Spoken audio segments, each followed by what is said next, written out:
we've got. I want to jump into this. I'm very delayed today getting into this. But Eki, are you here? I've got your video primed and ready. Okay. All right, chat. For Eki's birthday, Eki wanted me to react to this video. For a while now, I've just never gotten to it. For Eki's birthday, we are going to our we first have done video. It and made the kitty cry with tears of joy and excuse Cheer order 169 donated on behalf of God. @Craven_287. Thank you, Mannix. And that's oh God. Okay. Alright, so for Eki's birthday, we are going to watch something, I guess it's the history or something in regards to Jagermeister. Eki's wanted me to watch this for months. So for his birthday, we are going to react to what exactly is Jagermeister. So, chat, I'm kind of curious where they're planning on going with this. I will admit, I'm curious where they're going with this, so let's find out. Jagermeister is forever associated with college parties thanks to the famous drink that sports its name, the Jager bomb. But the spicy German liquor in the distinct green bottle had a long, winding journey from its creation back in the old country to a fun night out with your buds. And not all of it goes down smooth. Today on Weird History Food, we're uncapping the history of Jagermeister. But before we get started, be sure to subscribe to the Weird History Food channel and let us know in the comments below. This ain't Eki. That makes sense then why it's in the green bottle. Because it's in the same family. That actually makes perfect sense. Okay, Wraith, have a good night. Yeah. And full disclosure, I have never tried Jagermeister. Although, okay, hang on. I don't have Jagermeister, but hang on.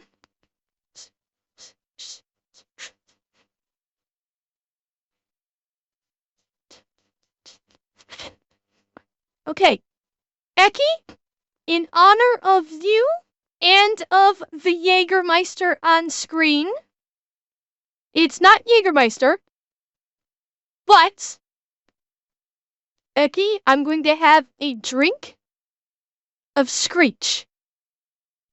So it's not Jagermeister, it's the only alcohol I have right now. So, Eki, cheers.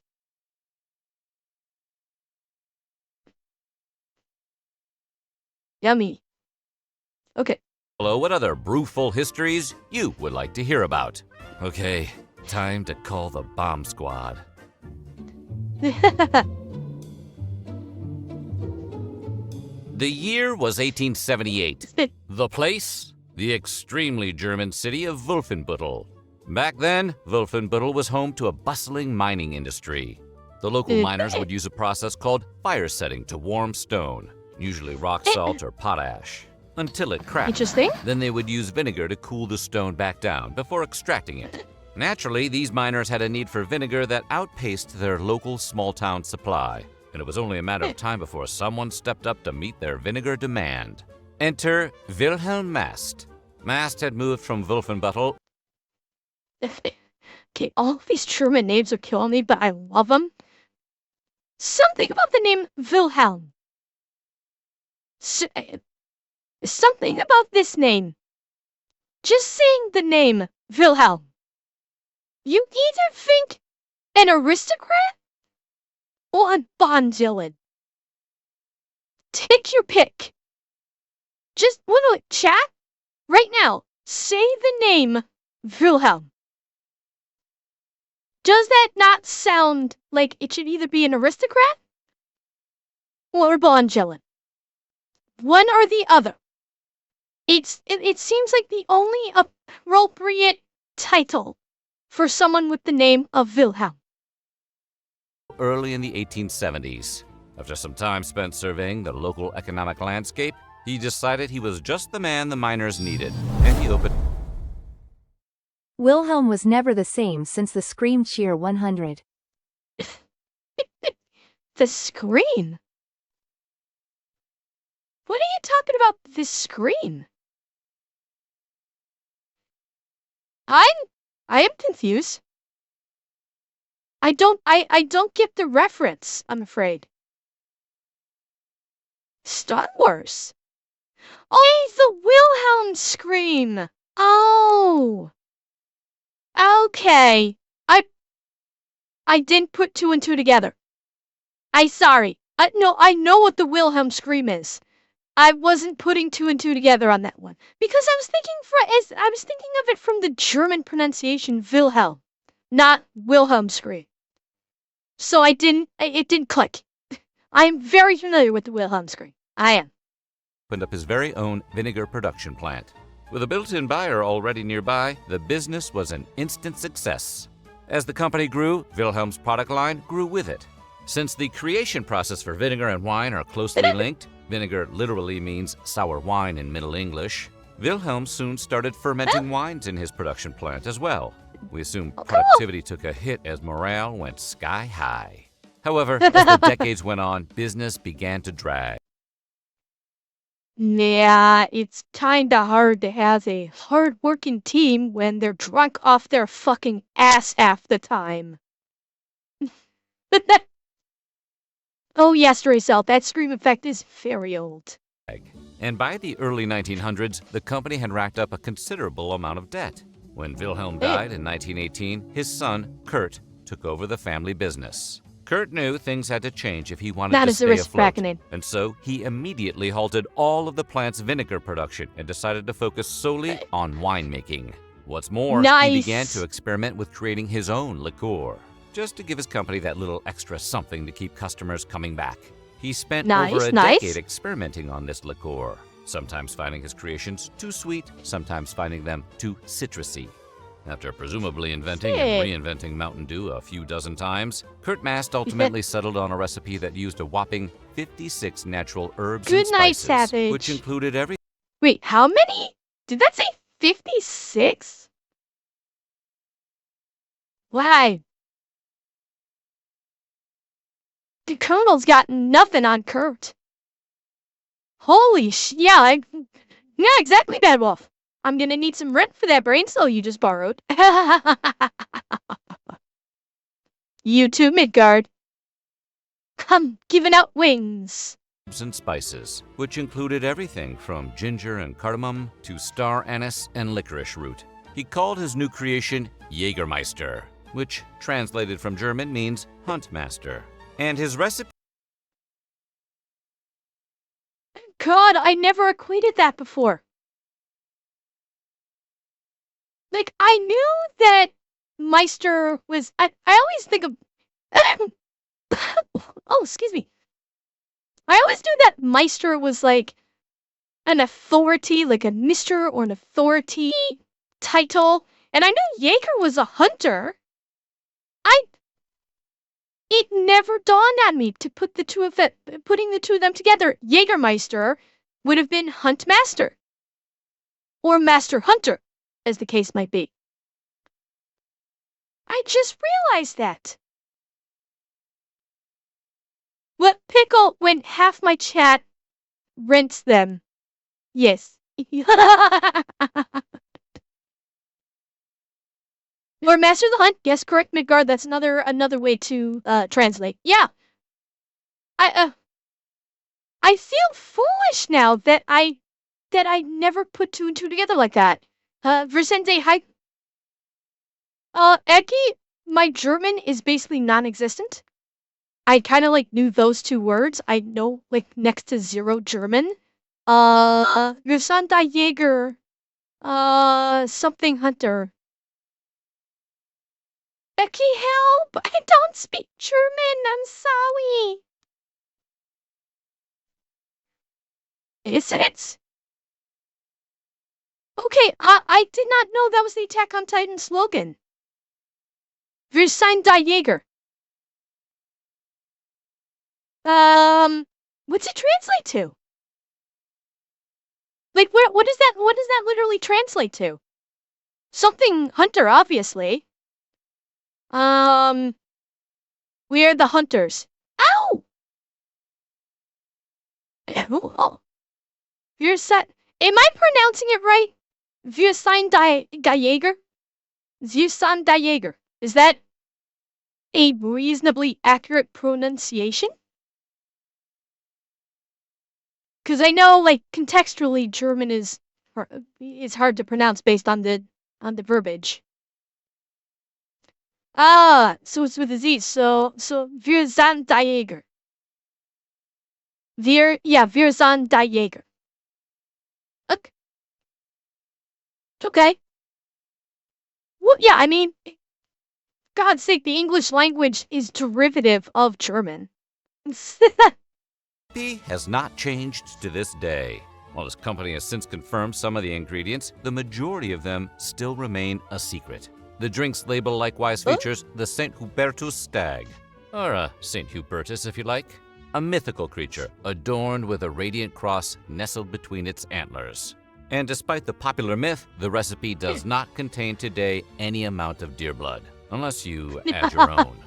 According to Catholic accounts, Chat, no adding deer blood to your Jagermeister. Unless the deer was killed for the purposes of its meat, then I will allow it. Legitimate hunting for meat, I will allow, if you've harvested the blood. If you've harvested the blood from a legitimate hunt where you actually use every part of the deer, acceptable. That is acceptable. On one fateful Good Friday, this stag once materialized before a down-and-out, recently widowed hunter in medieval France, converting him to Christianity in an instant. No. Rax, no. Well, at least not to my knowledge. Moose meat, certainly. I've had moose meat before. Like there's an annual moose hunt every year in Newfoundland. And I have had moose meat and it's fine. But the blood is not, to my knowledge, the blood isn't used. That's possible some may use it, and I'm just unaware of it, but I've never heard of it. Okay, Tex, have a wonderful night. And changing the course of his life. For this experience, the Wait, hunter hang on. crystallized before a down-and-out, recently widowed hunter in medieval France, converting him to Christianity in an instant and changing the course of his life. Took a stag to convert a hunter to Christianity? That's a new one on me.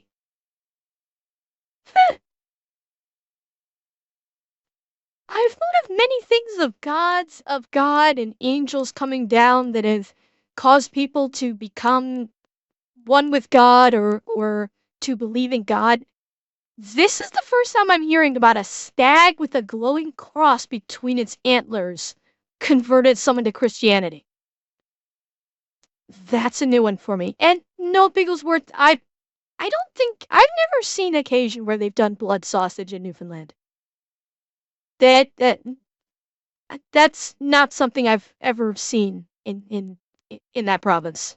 For this experience, the hunter was subsequently canonized by the Catholic Church, and St. Hubertus has ever since been known as the patron saint of huntsmen, and by extension, those camouflaged cans of Busch Light.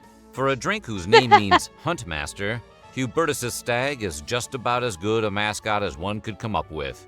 So it has been stamped on every bottle of Jagermeister since. Speaking of the drink's distinct green bottle, that was the product of serious scientific research.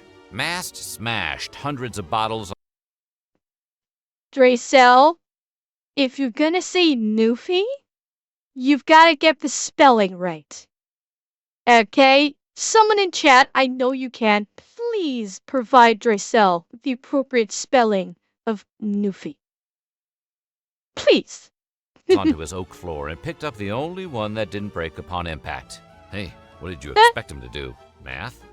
He filled one of these bottles up, slapped a label on it, and in 1934, just 1 year after Hitler came to power, Kurt's creation was finally ready for the big leagues.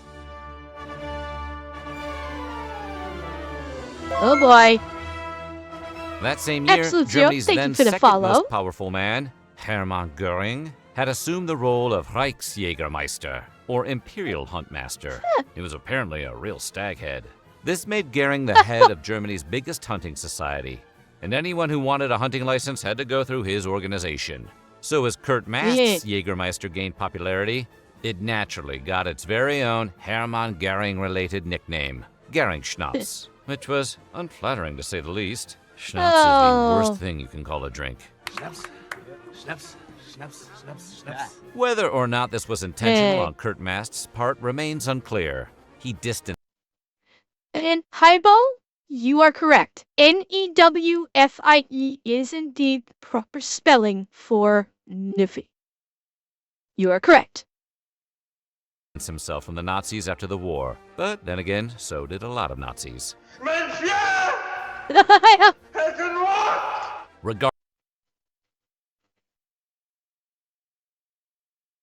Great fucking classic movie. Gentlemen, you can't fight in here. This is the war room. Okay, one of these days, chat, we need to watch one of the videos that compares the movie to the actual book. One of these days, we're gonna watch one of those because I've seen them, and I wouldn't mind seeing them again on stream. Regardless of Mast's original intentions, Goering-Schnaps, Jagermeister, soon became commonplace within Germany for its alleged medicinal benefits. It was most commonly used as a digestif, a post-dinner drink meant to aid in digestion, but it was also kept on hand for any other medical ailments that may arise. Wait, so they're trying to say it's good for your digestion? Shit. Actually, probably not too much bullshit. Alcohol kind of is not terrible for digestion, but also is an antiseptic. I mean, yeah, it is alcohol, and I have heard before alcohol being used as an antiseptic, but only in an emergency.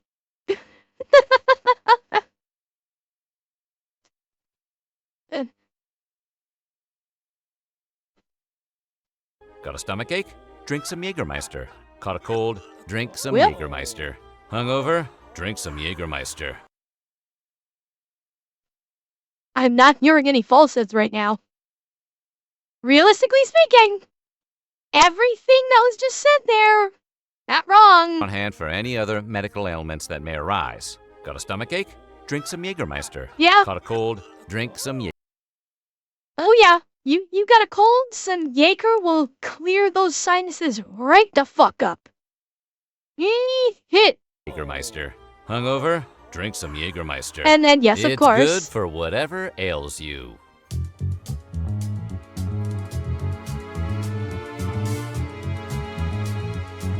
As the world descended once more into war, Connecticut-born Sidney Frank was sent over to India by Pratt & Whitney Motors to help improve engine performance for Allied aircraft. He would later use this engineering skill to become a hooch billionaire. After the war's close, he married into the illustrious Rosenstyle family and got a new job with their company, Schenley Industries, which had at the time a large distillery in the country. Frank's first major job for the company was to head over to England, where he was told to fix a dysfunctional Scotch distillery that Schenley Industries had recently acquired. While there, he managed to up production from 1 million gallons of Scotch per week to 3.6 million gallons, enough to fuel every business lunch in the world. The production boost added nearly $10 million in weekly profits, securing Frank's job with Schenley Industries and eventually landing him the Schenley Industries presidency. As president, his primary achievement was securing the importation of Dewar's White Label Scotch, making it into an American mainstay. But in 1970, Frank was pushed out of Schenley Industries altogether, apparently as the result of a family conflict. Frank and his wife were left to fend for themselves.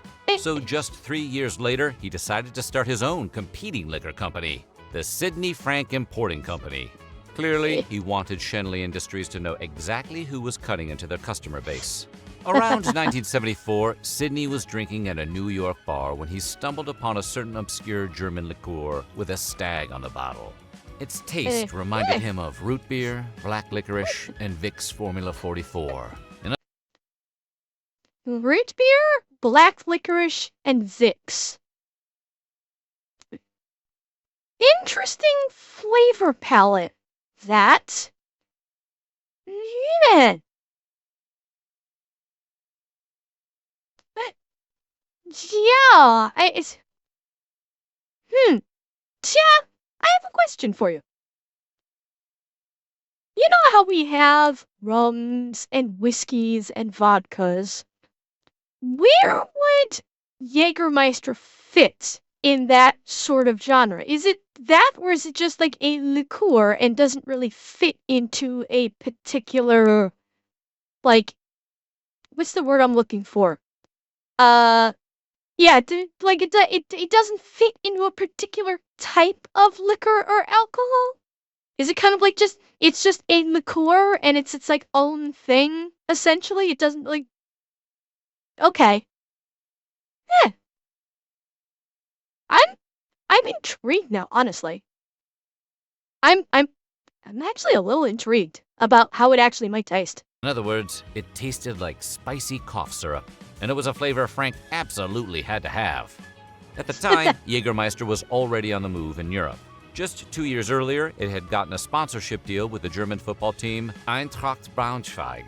Since advertising on team shirts was illegal in Germany at the time, NASCAR would have had a difficult time in 1970s Germany. The company planned to slyly replace the team's previous lion logo with a Jagermeister stag, like sliding Garfield into the MGM logo. They were caught in the act, though, and it took a whole year of legal battles for the stag to finally make it onto team jerseys. But you know what? It did. It may have taken a year of legal battles, but they got they got the Jagermeister symbol on the fucking jerseys. Ace move right there. What better way to advertise your liquor than to put it on Extra a football History jersey? has a small series on the history of beer. It's honestly fascinating, dating back thousands of years. Okay. Well, Leo, you can suggest it. Setting a new template for jersey advertising for years to come. Even as it hit football fields across the Atlantic, though, Jagermeister still had very little presence in the U.S. At the time, only a mere 600 cases were sold from sea to Shining Sea each year.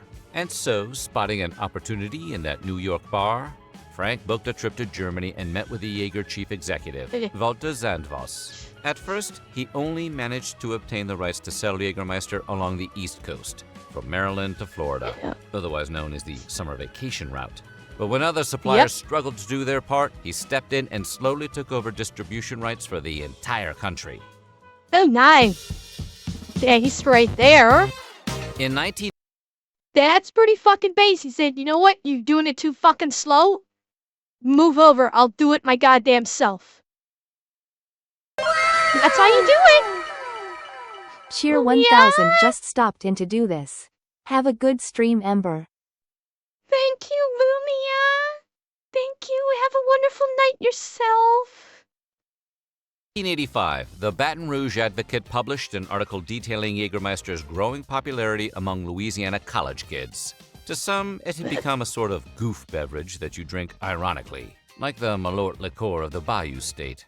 To others, the mystery of its 56 natural herbs and spices created an allure for the unknown. Was Jagermeister an aphrodisiac? Did it secretly contain opium? Can the stag see me?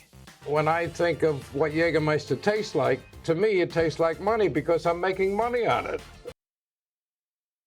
Okay, I'm sorry, but hearing that New York accent talking about Jagermeister because he is the distributor for it, yes, he's fucking based, but saying like it tastes like money because he's making boatloads of it, it just sounds weird.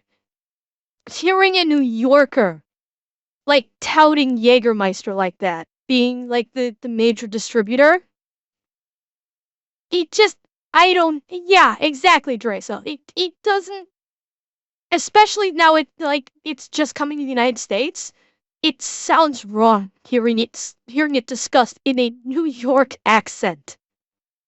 I mean, props to the guy for making a fuckload of money. Oh, Eki, what's wrong? What happened? What's with Twitch? Is it lagging out on you?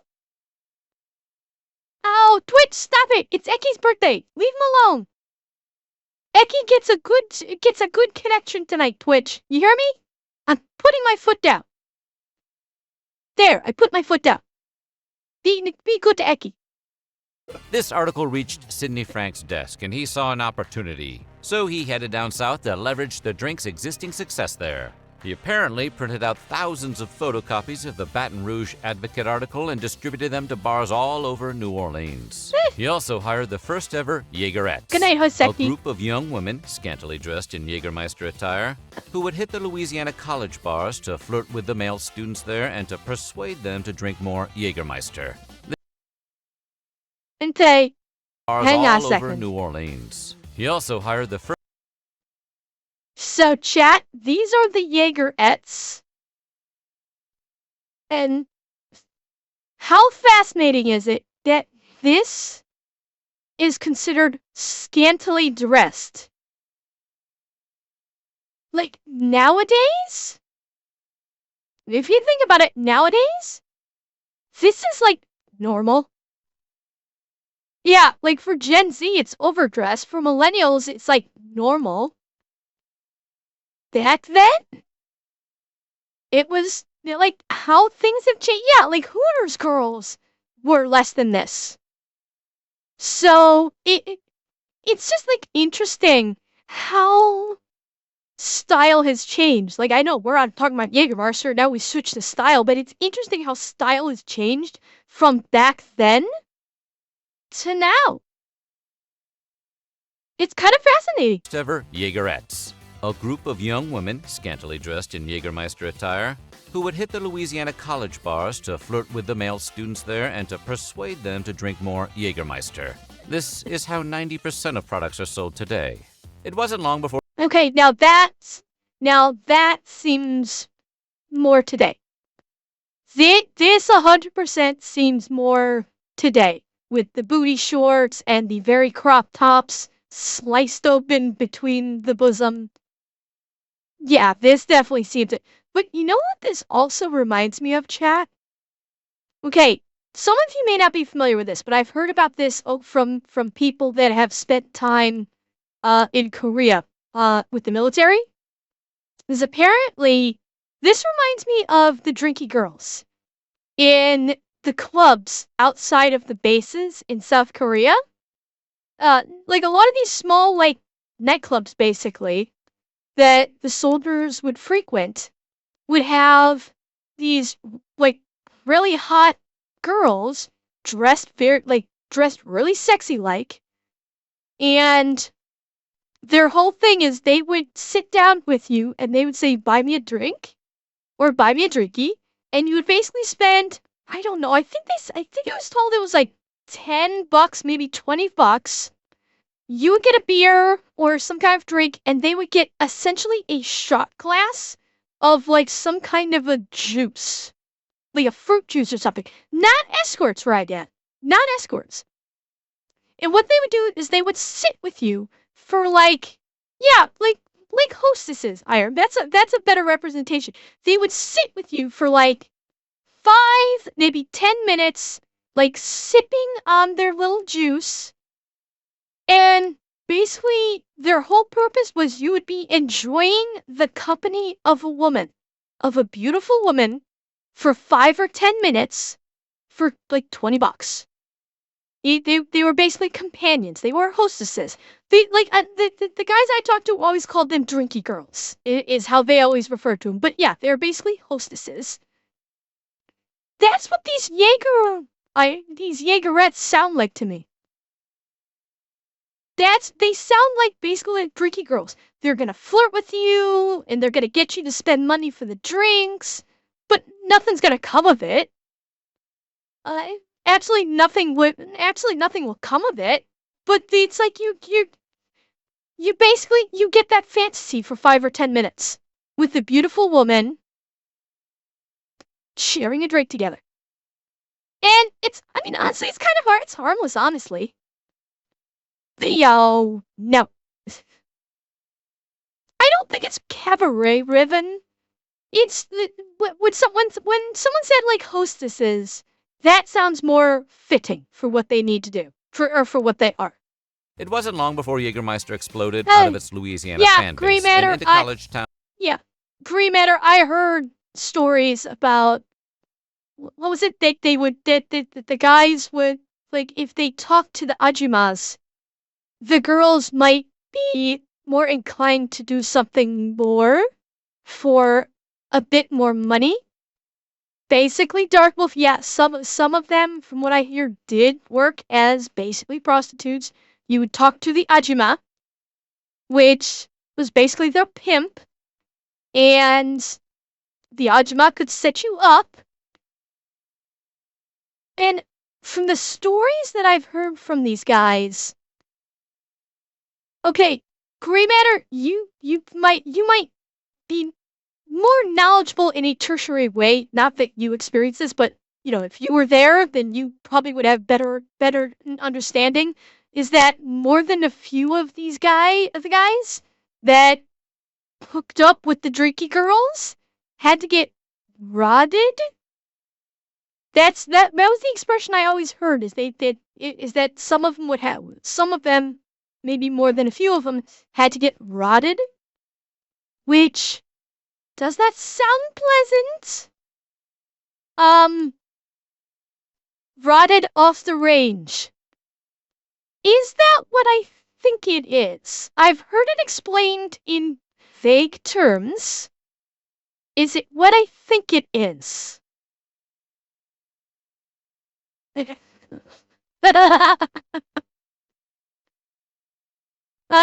will avoid I will avoid the details of what I was told, because I don't want to make you guys squirm, not in a fun way.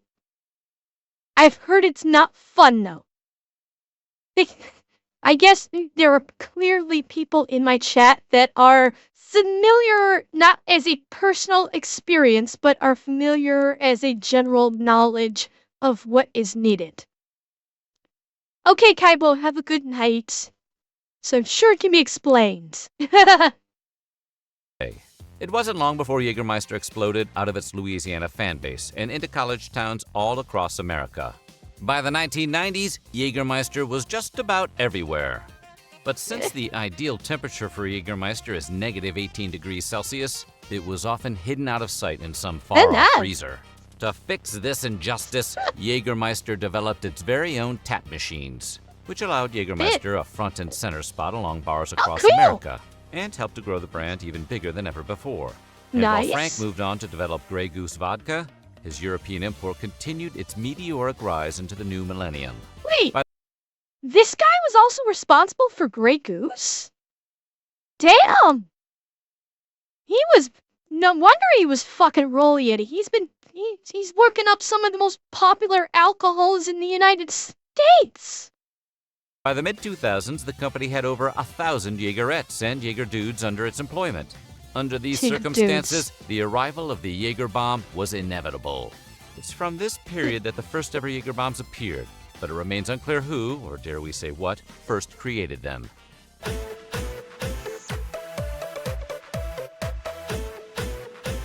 What? Wait. Well,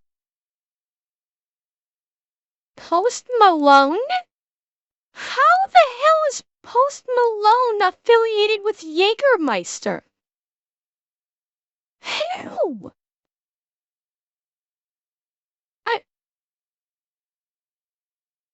Does he have stock in this? Is he their spokesperson? I had no idea about this. No,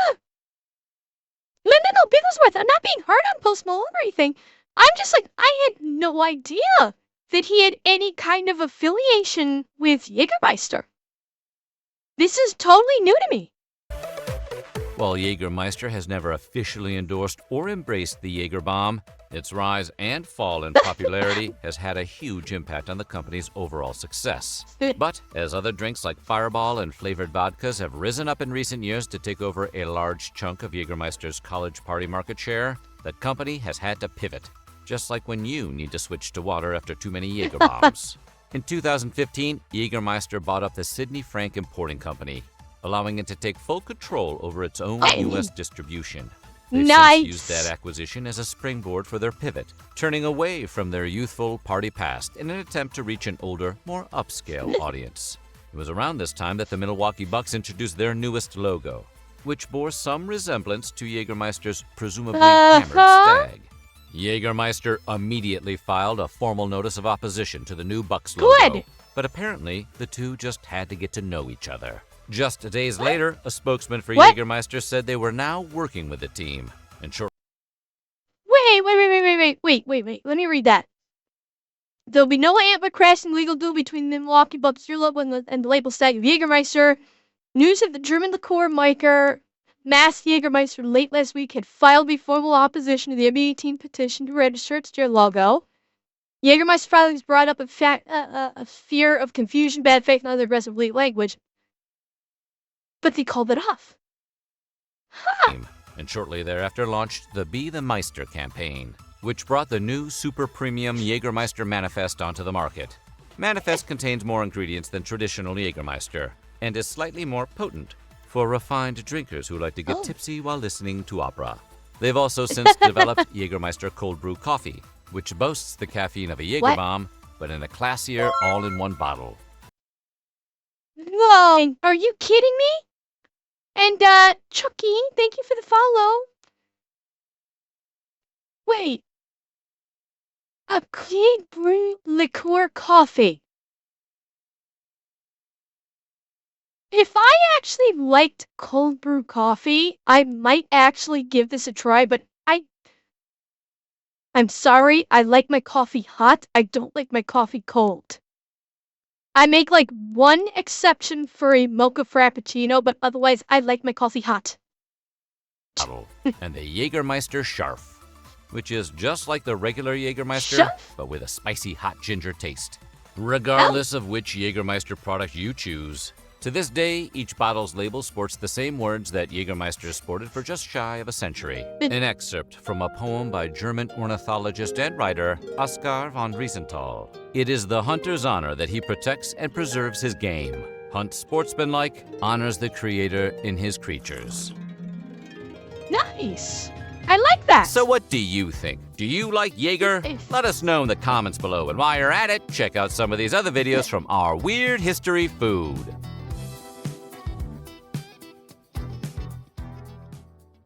Interesting. Eki, nice video. Excellent video. That was great.